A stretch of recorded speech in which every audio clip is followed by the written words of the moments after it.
Welcome to the Open Air Museum at 2800 Kongens Lyngby. It is open from Tuesday to Sunday from 10 a.m. to 4 p.m. Admission for adults is 115 Danish kroner and admission for children is free. If you like the video, then you can subscribe to my channel.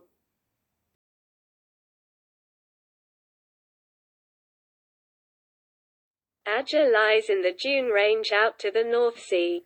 There was little farming on the sandy, windswept lands, and the people of Ager were mainly fishermen. In the house's barn there was room for a few animals, chickens, 1 or 2 pigs and a single cow. The house bears the mark of being the sea's closest neighbor. And life in the low house has been modest. Acquired in 1923. Opened in 1925. The family in Agerhuset mainly lived by coastal fishing. People set out from the coast in small rowing boats, which were jointly owned by a guild.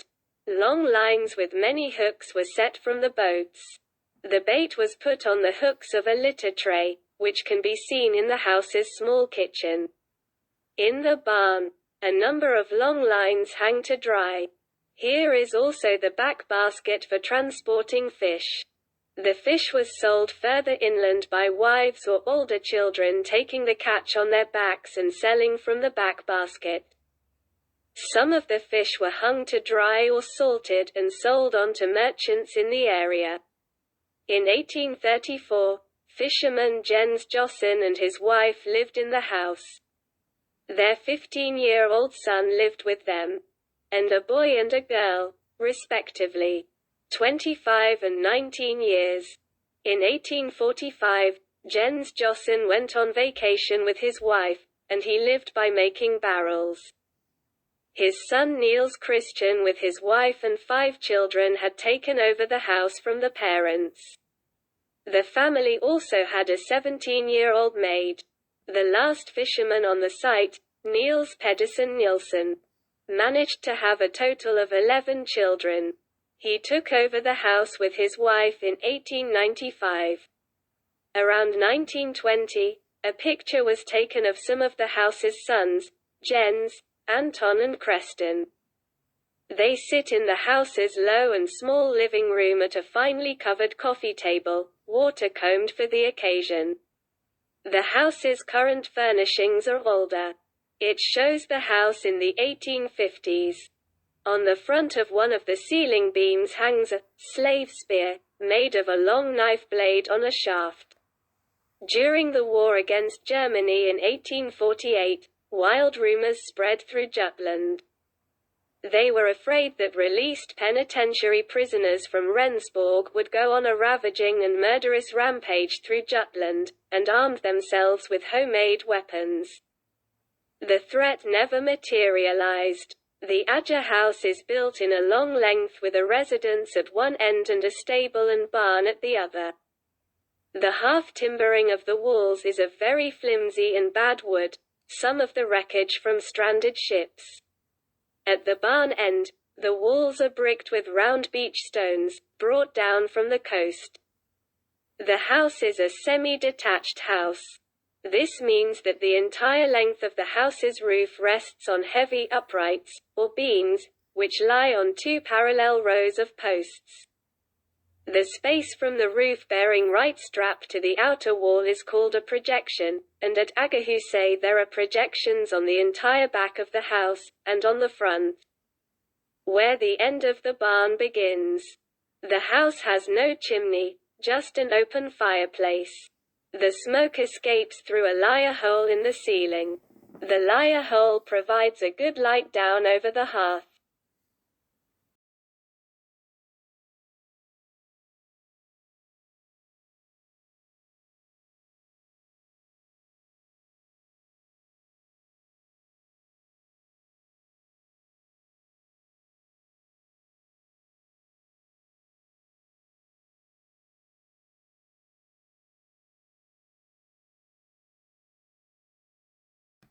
The skipper's house was located in Sonderho on Farno. On the Wadden Sea islands of Farno and Romo, life and existence were built on the sea. The house's residents have been sailors, and shipping was the island's main source of income in the latter half of the 1800s and up through the 1900s. The difficult Wadden Sea coast was sailed in small coastal vessels to the ports of Hamburg and Bremen. From North German and Dutch ports, you could hire larger sea-going merchant and whaling ships, which reached the Arctic Ocean and England. In 1860, a skipper, his wife and the couple's 5 children, aged 2 to 11, lived in the house. The wife's old father and a maid also lived in the house. It was this skipper who sold the house to the museum in 1913, but before that he had lived for several years elsewhere. The house was therefore quite dilapidated when it was handed over. The house is from the 1700s, like many others on Farno, but changed over the years. At one point, the backside was shelled with bricks on top of the house's original, flimsy bondwork. The living part takes up most of the house. Here are a number of finely decorated rooms. The walls are covered with faience tiles from the Netherlands and Germany, and the woodwork is decorated with floral and column paintings.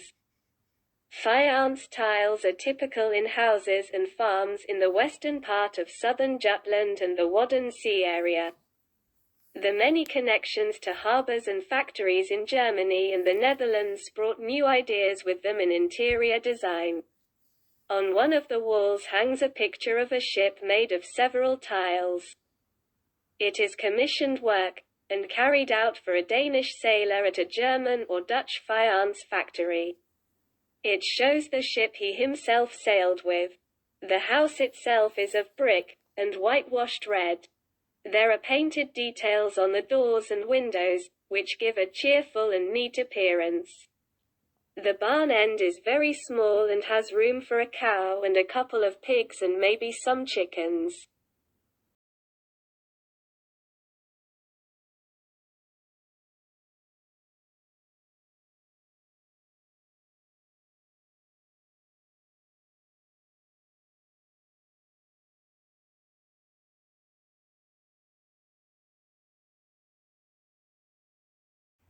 On Bornholm, there used to be a number of fishing lodges and small marketplaces along the coast. Inside the island, the large farms were located individually, and there were not many villages in the countryside. The farm from Bornholm stood alone on its grounds with a large lush garden just behind the farmhouse. The buildings are solid, and the rooms elegantly furnished with trinkets, wallpaper and joinery furniture. Acquired 1968. Opened 1982. The Frilandsmuseet's farm from Bornholm was called Dameskgård, and was located in the parish of Oosterlaa. Its ownership history goes back to the end of the 17th century. One of the first known owners was called Jep Andersen. Around 1810, Ard Wiedemann Ibsen took over the farm. Dameskgård was owned by the Wiedemann family until 1885, when it was bought by Jens Peter Bidstrup Thorn. After 1885 it was bought and sold many times to different people. In the time around 1920, as the interior shows, Valdemar Jorgensen owned the farm. He took it over in 1918. The people on the farm belonged to Bornholm's elite of farmers with large farms and many animals. On the farm around 1920 there were 5 horses, 15 cows and a bull, 6 heifers and 6 calves. 20 pigs with almost as many piglets and lots of chickens. The many pigs were sent to the island's cooperative pig slaughterhouse, and the meat was exported further, including to England and Germany. Butter production was also significant. Around the year 1900, there were just under 20 cooperative dairies on Bornholm, all of which made butter and cheese from the milk from the local farmers. In the black and white photo from Damask Gardens garden on the right, you can see the owner of the farm, probably Herman Andreas Svensson, with a dog and a long pipe. The younger man on the far right is Julius Svensson, born on the neighboring farm in 1877. Perhaps he was a man at Damaskgard when the picture was taken around 1900. Most of the farm is from around 1800.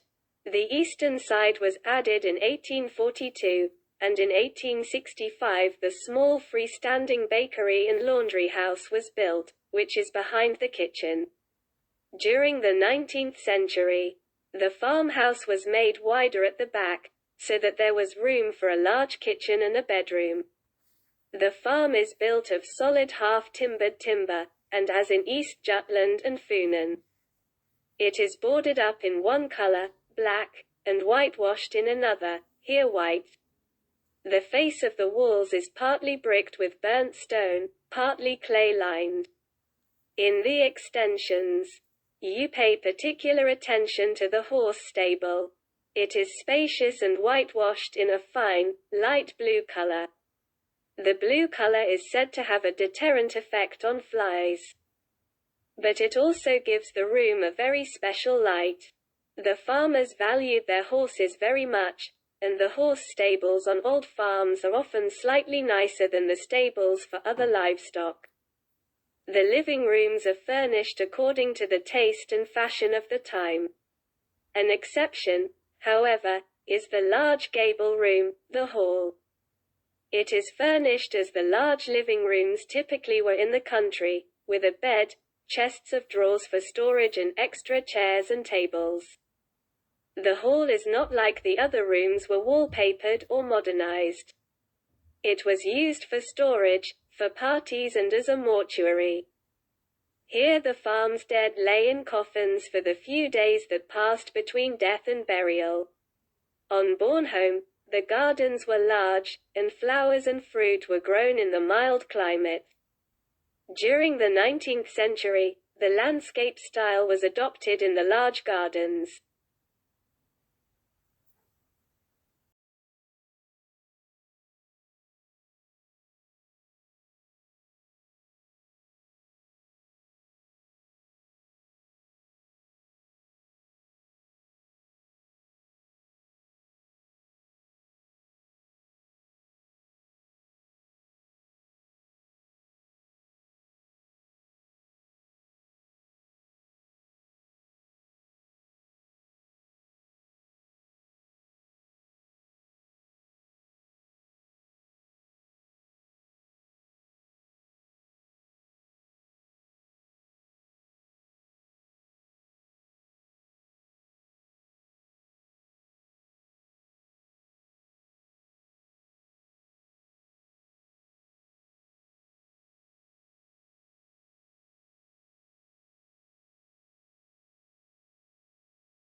The watermill belonged to the farm Borggarden Farm in the parish of Pedersker, Bornholm. The farms on the island of Bornholm were large and scattered across the landscape. Several of the farms had their own mill. The flow of water drives a large undershot water wheel. The half-timbering is tarred black. In some places the nogging consists of brick.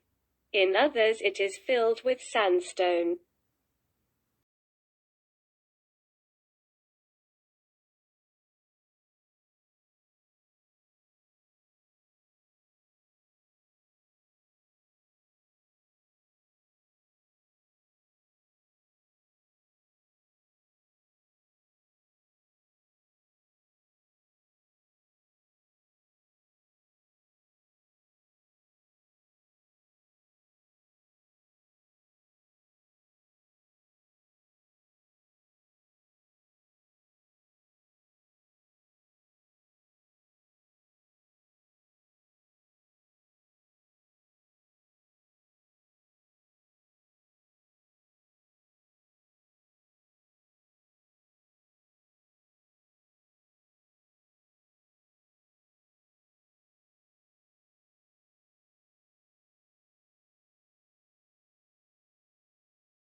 Fugelvad windmill is a windmill of the Dutch type.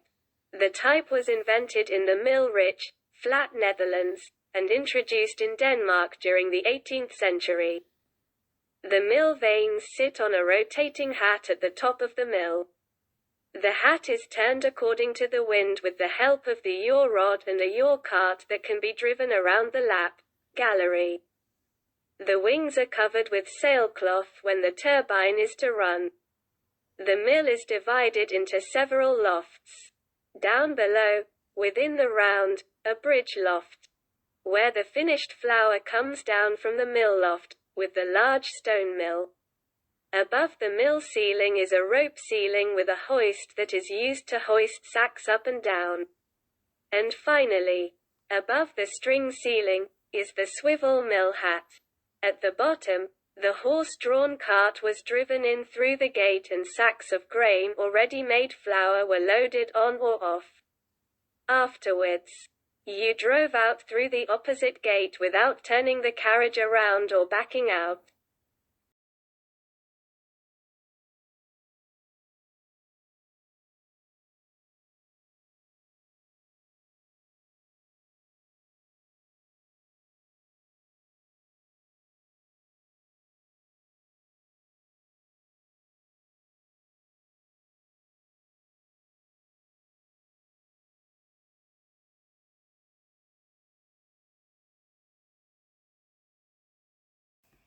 The watermill was built in the 17th century at Årbæk.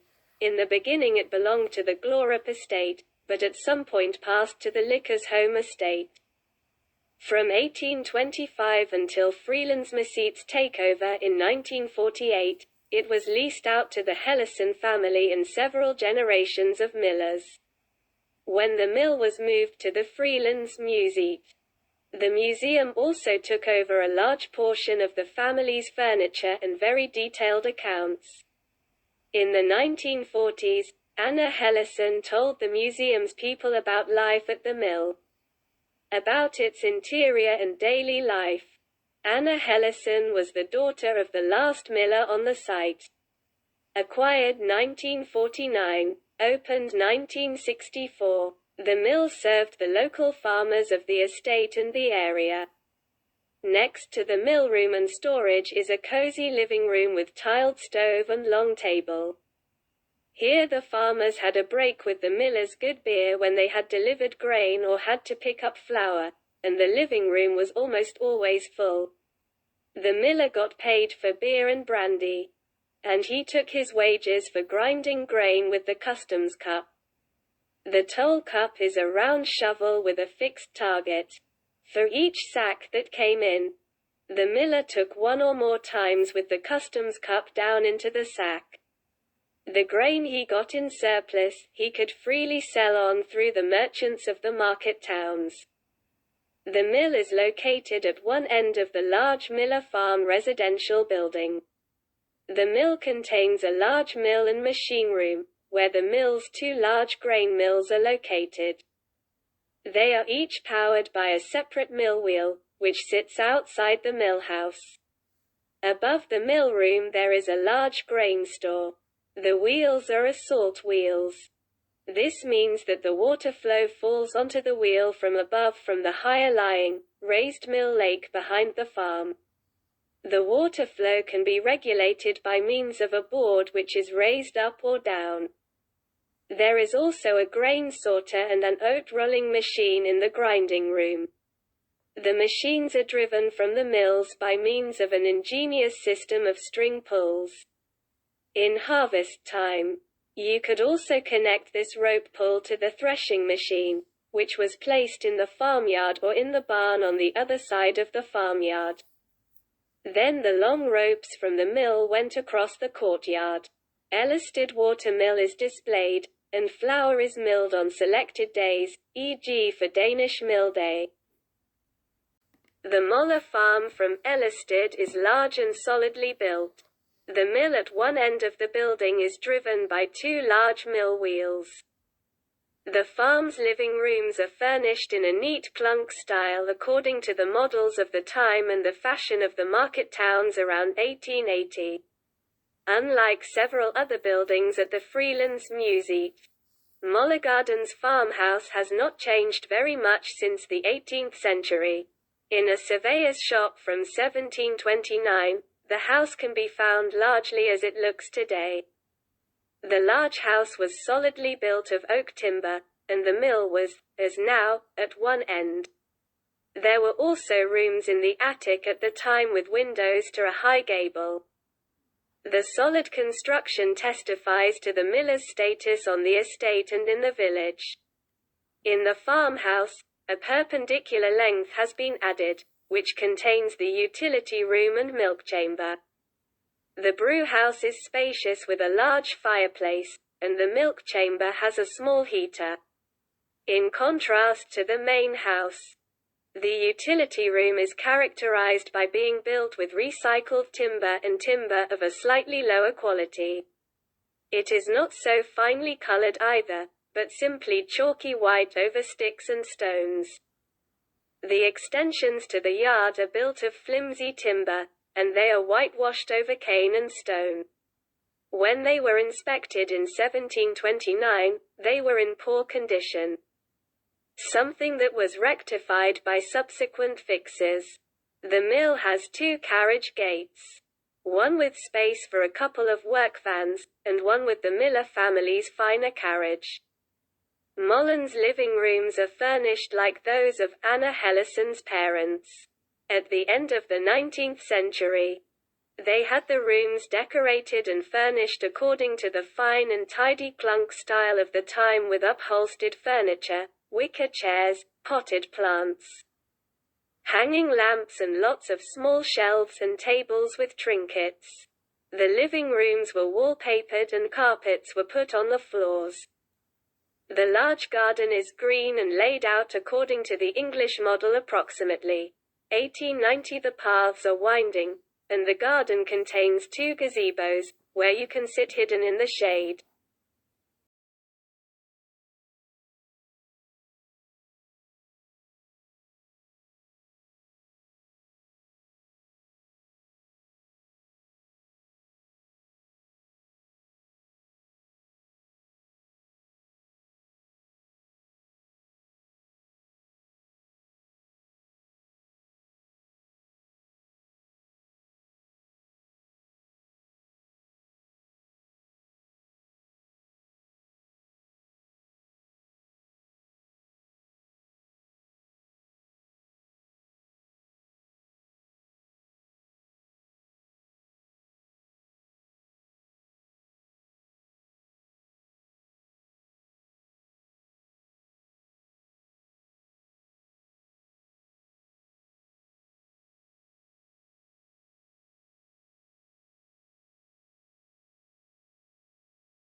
The farm from Ostenfeld is a hall house.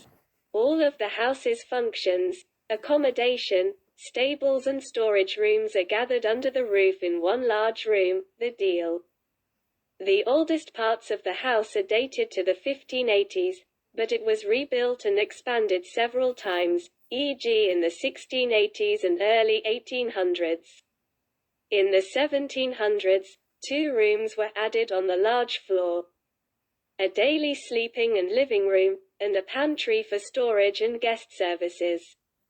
In the living room, the farm family could withdraw from the farm's employees, who slept and ate in the living room with tables and beds. In the pizzle, the farm's values are on display for an impressive display.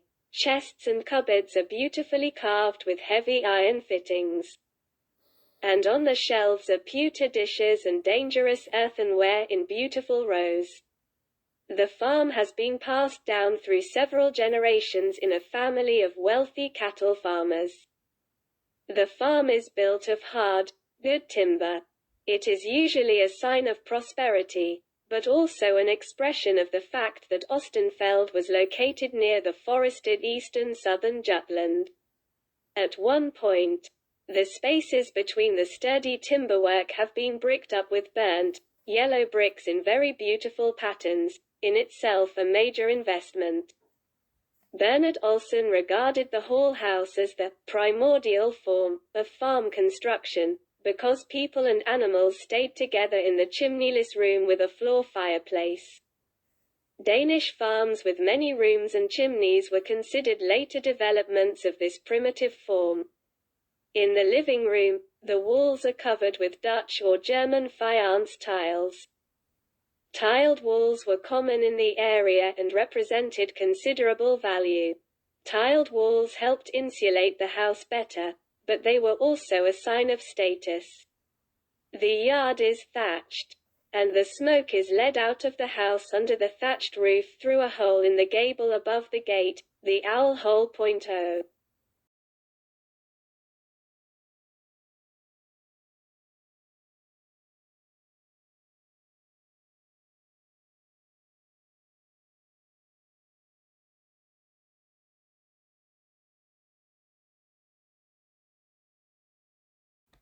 The spray house from Kirksabie was built around 1850. It was located in the village of Kirksabie on Zealand, and housed the town's common fire sprinkler. In 1764, all farming villages were required, according to wealth and condition, to have a common fire sprinkler which could be driven out if a fire broke out. The sprayer is horse-drawn, and it is actually a large vessel on wheels with a pump and a hose.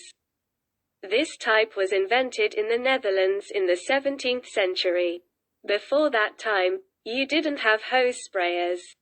Then the fire had to be extinguished with the help of buckets, which were carried in a chain very close to the fire.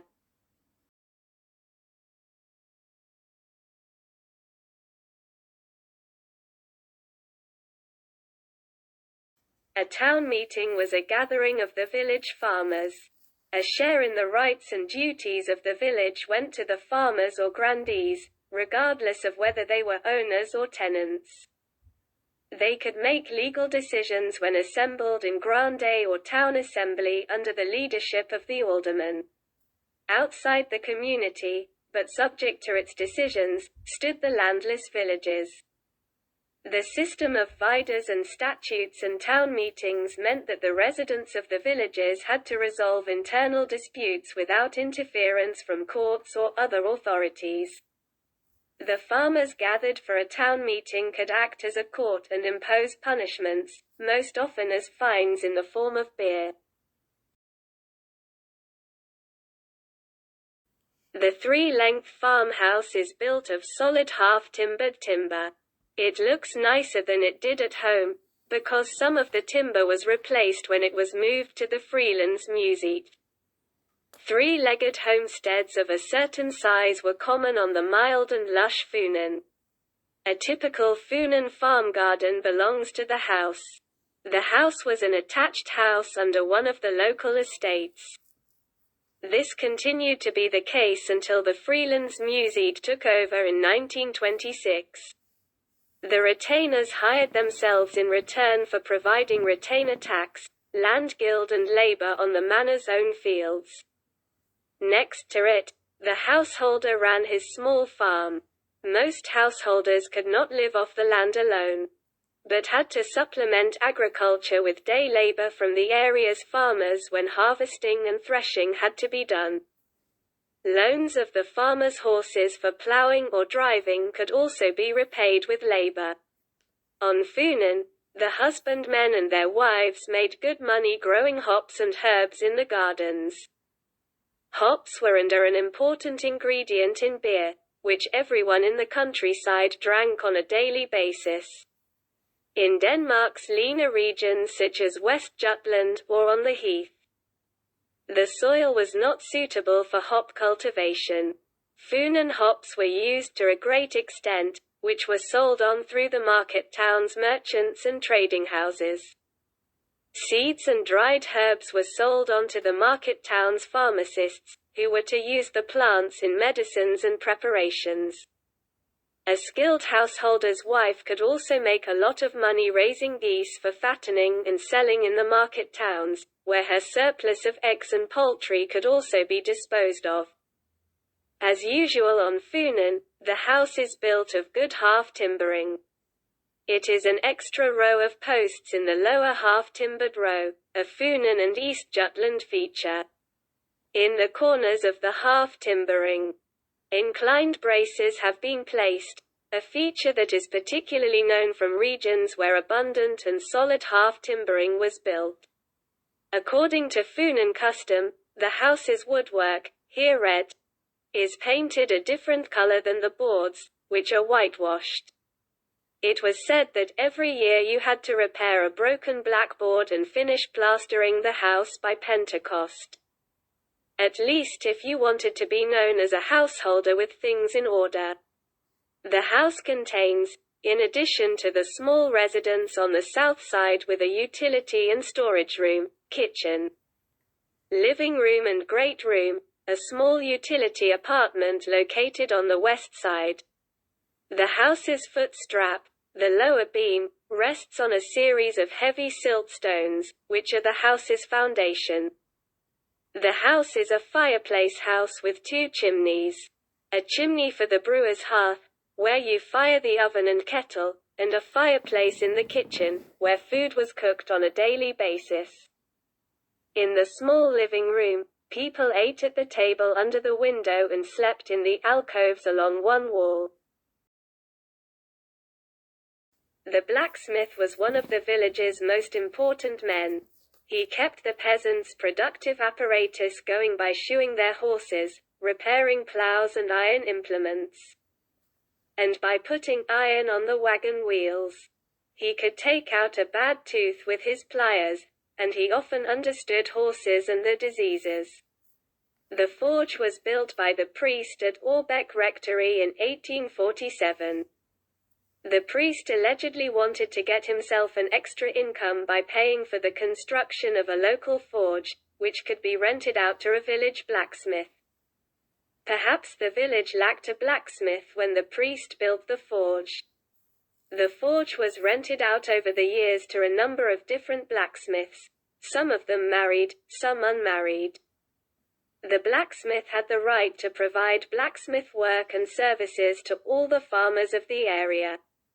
In addition to tasks for agriculture, the blacksmith also made fittings for windows and doors, decorative fittings for chests and furniture and knives and other household items. You could also have your scissors or knives sharpened at him. The local customers paid the blacksmith in both money and kind, grain, sold goods or anything else suitable. The building is completely traditionally built as was done on Funen, with reasonably solid half-timbering. The rafters rest on top of the rafters, the beam that supports the rafters. It is a newer way of making half-timbering, and it replaced the old way, where you tap the ceiling rafters into the wall studs. According to Funen custom, The timber of the half-timbering is painted in a different color to the house's whiteboard. The wood is tarred reddish-brown, while the boards have acquired a lighter, reddish color. Doors and windows are painted bright blue. In front of the blacksmith's workshop there is an open hardware shed. Here the blacksmith stood sheltered from the rain and shoed the farmer's horses. In addition to the blacksmith's workshop, the small house contains a small kitchen in the hall with a fire bench under the chimney and a modest row of plates. The small living room has an alcove for the blacksmith couple, a dining table, some chairs and a beautifully painted chest of drawers. On the wall hangs the carved pyramid shelf found by the blacksmith's wife, and here are the house's neat trinkets. Teacups in copper-glazed porcelain. Behind the living room there is a small chamber, which is whitewashed in a fine, pink color. It holds a few chests for duvet covers and clothes and a four-poster bed.